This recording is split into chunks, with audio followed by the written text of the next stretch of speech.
Boston is generally a pretty small city to have such a comprehensive transportation network, with 3 subway lines, 4 tram lines, and 12 commuter rail routes. But today, I want to take a look at a city that the MBTA could learn a lot from, the Irish capital, Dublin.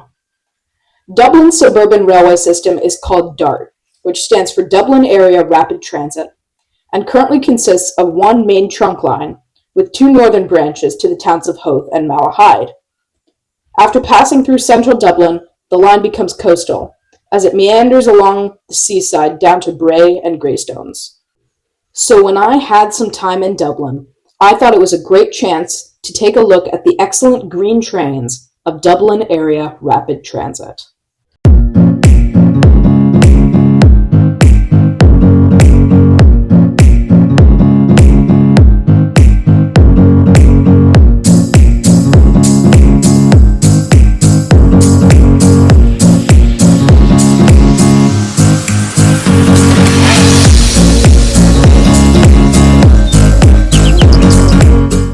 The DART is mostly double track, like many of the MBTA's commuter rail lines.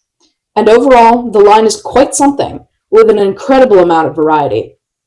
The line operates as a standard regional rail to the north, with elevated metro-like sections through the city center, and coastal scenic railway portions to the south. So to start our journey, I've come to Connolly Station. Connolly has 7 platforms total, with 3 of them being through tracks for the DART and intercity services to the south, and the other 4 being for commuter services and the International Enterprise service to Belfast. The section of track from Connolly to Pearse Street is definitely one of my favorite sections of the DART, as it soars over the rooftops, slipping between houses on historic viaducts. The line then curves over the River Liffey on the Loop Line Bridge and arrives at Tara Street. After Tara Street, the line again curves between the historic buildings of central Dublin and arrives at Pearse Street. This station is perhaps the DART's most iconic, with a magnificent glass canopy sheltering the platform. Despite being a through station today, Pearse Street was historically one of 3 rail terminals in Dublin, the others being Connolly and Euston. This is one of the DART's major advantages because it's a true cross-city railway, connecting 2 historically separate railway networks. This is something Boston could certainly learn a thing or 2 from. The line then continues, passing through Grand Canal Dock before entering a seemingly tunneled portion of track. But in reality, this line is partially built into one of Dublin's 2 main stadiums, Aviva Stadium. The DART services a station at Lansdowne Road, which provides an excellent link to sporting games, concerts, or any number of other events. Providing a direct, fast, frequent connection to a sporting venue is immensely valuable in a transit system. And while all of Boston's stadiums are served well by public transportation, usually with multiple options, except for Gillette Stadium in Foxborough, which is closer to Providence than Boston, and a solid 2 miles from Foxborough. But these stadiums are usually served by hourly trains per line at best. Let's say you're at Porter Square and you need to get to TD Garden at North Station. You could either take the commuter rail, which takes 10 minutes, or the subway, which takes half an hour. But in most cases, the subway is the only option because the commuter rail operates with an hourly frequency on weekdays and an atrocious 2-hour frequency on weekends. Not so for the DART. The system operates at a 10-minute frequency on weekdays and Saturdays, and a 20-minute frequency on Sundays.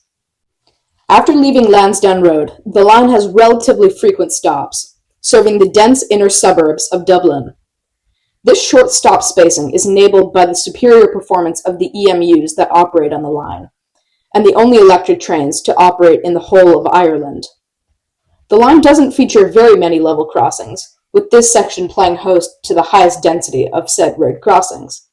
But this isn't usually a problem, because the DART makes very good use of strategic grade separations.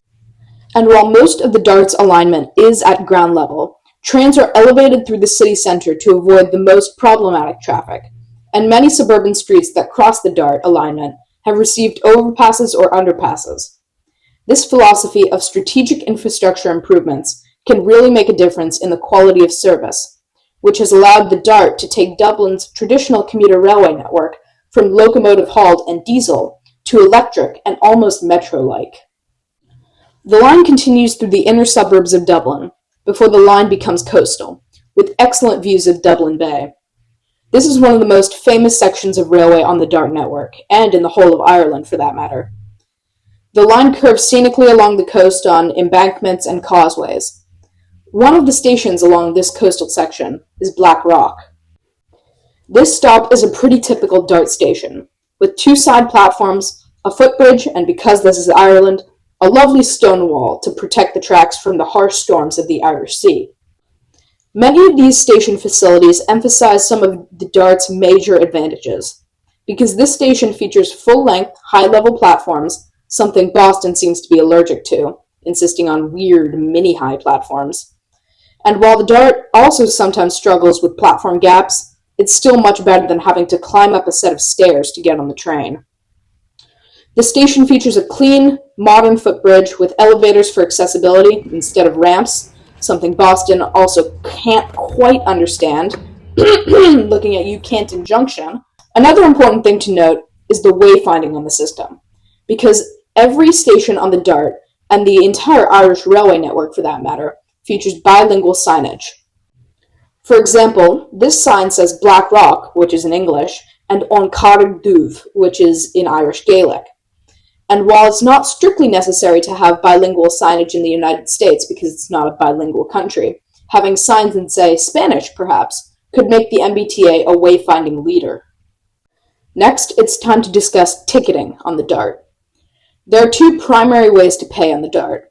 Firstly, there are your standard paper tickets. These are pretty standard, being a pay-by-distance system. Both the Dart and the commuter rail use this type of ticketing. But Dublin also has another trick up its sleeve, the Leap card. This is essentially the equivalent of the Charlie card here in Boston, but with several huge advantages. For one, instead of only being able to use paper tickets for regional trains, you can simply tap on and off. But possibly the most revolutionary benefit of the Leap card is it's nationally integrated, because you can use the Leap card on practically every transportation system in Ireland.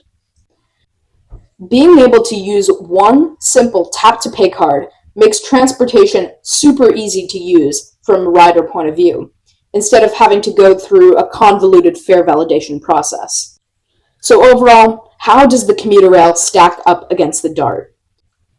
For starters, I would like to say that thus far I've mainly been singing the praises of the Dart, which there are many of, but the commuter rail system is still far larger, with 12 lines as opposed to just 1 line on the Dart.